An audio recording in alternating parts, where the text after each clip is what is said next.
Hello and welcome to this episode of the Maryland Risk Management Education Podcast. My name is Paul Geringer and I'm a Senior Faculty Specialist and Extension Specialist in the Department of Agricultural and Resource Economics at the University of Maryland.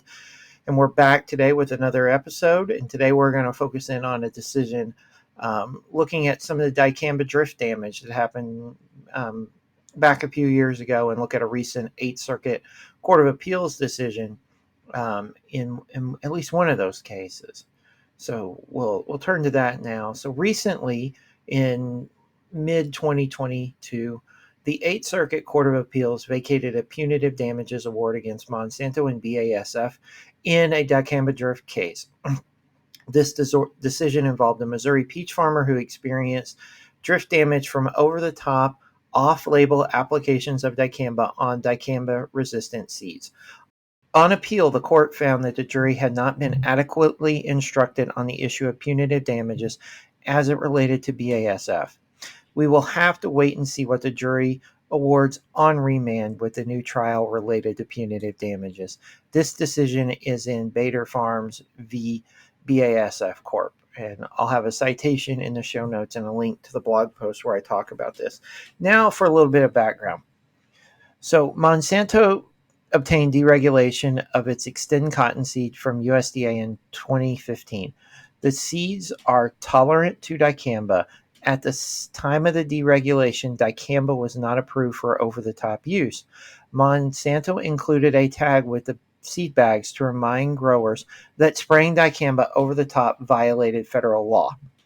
Even with the warning label, off-label Dicamba use went up and caused several complaints across the country from off-target Dicamba drift damage. In 2016, USDA deregulated the Xtend soybean seed, but did not approve Dicamba for over-the-top use. In late 2016, Monsanto's lower volatility Dicamba was approved, and BASF Corp was approved in 2017. BASF was not involved in developing Dicamba-tolerant seeds, but relinquished its rights in the technology to Monsanto in 2007 and was paid for each acre of seed that Monsanto sold.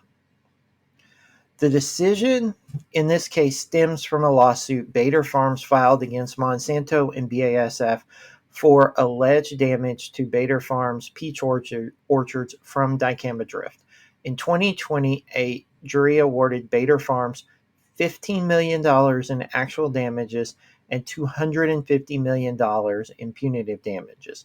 The punitive damage award was later reduced to $60 million. The court nevertheless held Monsanto and BASF jointly and severally liable for the punitive damages, even though the jury was instructed only on Monsanto for punitive damage.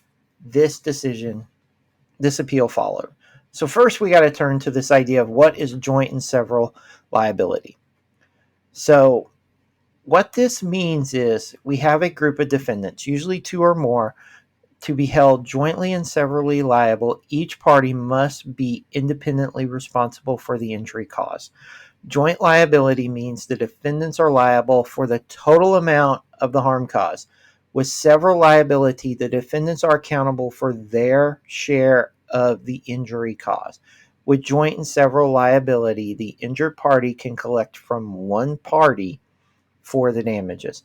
The paying defendant can seek contribution from the other defendant or defendants based on that defendant's respective share of the injury caused. So let's say Shannon and Ellen get in a fist fight and Randy, a bystander, is injured during the fight. Both Shannon and Ellen would be jointly and severally liable for Randy's injuries because these two injuries arose from a fight between the two. If only Shannon pays, then Shannon can go to Ellen to seek Ellen's share of the damage. So let's turn to the court opinion now. Before we discuss the court opinion, it's essential to remember that in a negligence case, the plaintiff must prove that the defendant caused the injury and that cause of the damage was the proximate cause of the plaintiff's injury. Looking at our example from earlier, Randy would need to prove that the fight between Shannon and Ellen caused his injury. then he would need to show that the damage caused by the fight was foreseeable. For example, if Shannon pushed Ellen and that causes her to hit Randy, Ellen hitting Randy, causing Randy to fall and break his arm, the fight is the cause of his accident. The accident is foreseeable in that two people fighting could injure a bystander in the manner suggested. So keep that in mind. Now let's turn to this idea of proximate cause, with BASF and Monsanto arguing that by warning growers not to use unapproved dicambas over the top on the dicamba resistant seeds, this had broken the chain of proximate cause. Monsanto and BASF argue this warning was an intervening cause to prevent the court from finding the proximate cause. The court on appeal disagrees with this argument and does not view third-party growers not listening to the warning as enough to disrupt the chain of events. The court highlights that Monsanto had a direct relationship with growers through licensing and technology contracts and a degree of control over the growers. The court refuses to overturn the lower court's decision on proximate cause. Next, we have BASF and Monsanto arguing that the district court used the wrong standard in calculating compensatory damages. The two companies argue that the appropriate standard was the reduced market value of the property rule when looking at damages to fruit trees. The court agreed this would generally be the standard when the owner of the trees and the property is the same. But here, the owner of the trees and the property owner are two different people. Bader Farms, Inc. owns the trees. Bill Bader owns the land. Therefore, the court agrees with the Baders that the jury instruction was proper for compensatory damages standards based on lost profit and not the value of the land.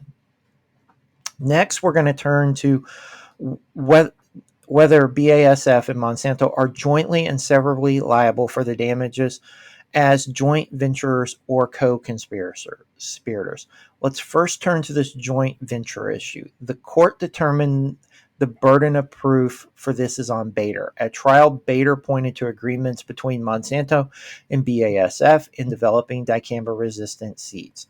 On appeal, the court determines that Monsanto and BASF are not operating towards a common purpose. The agreements Bader pointed to established that Monsanto maintained complete control over the project and when the seeds would go to market.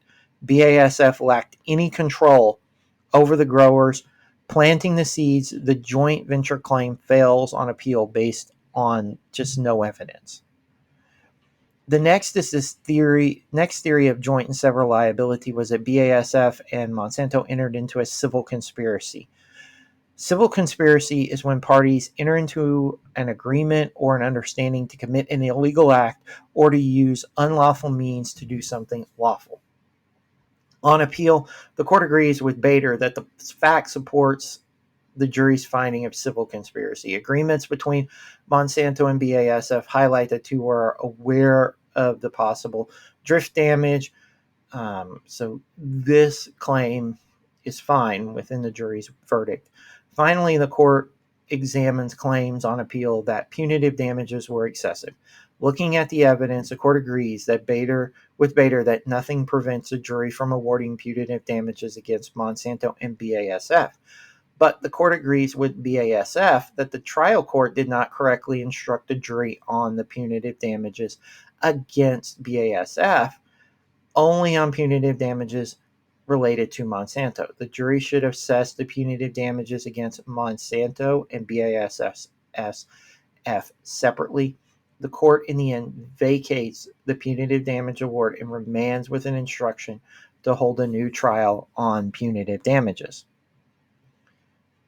So we are now waiting on that to happen. Once that happens, we'll figure out, again, we'll see how much the jury will award and potentially how that will be split among Monsanto and BASF. So thank you for listening. I would like to encourage you, in the show notes, we have a link to the Maryland State Bar Association's law. To the legal lab. And there's a whole host of podcasts you can find there related to legal issues in the state of Maryland. So I encourage you to check it out. We're a part of that lab and that network. So check it out. I often forget to include that at the end of this podcast, but I'm trying to remember more as we go along. If you have any questions for me, please contact me at lgoering@umd.edu. You can tweet me or follow me on Instagram at aglawpaul. If you have any questions, thoughts on future episodes, please let me know, and we're happy to help you with those and put them out there. So thank you again for listening, and enjoy the rest of your day.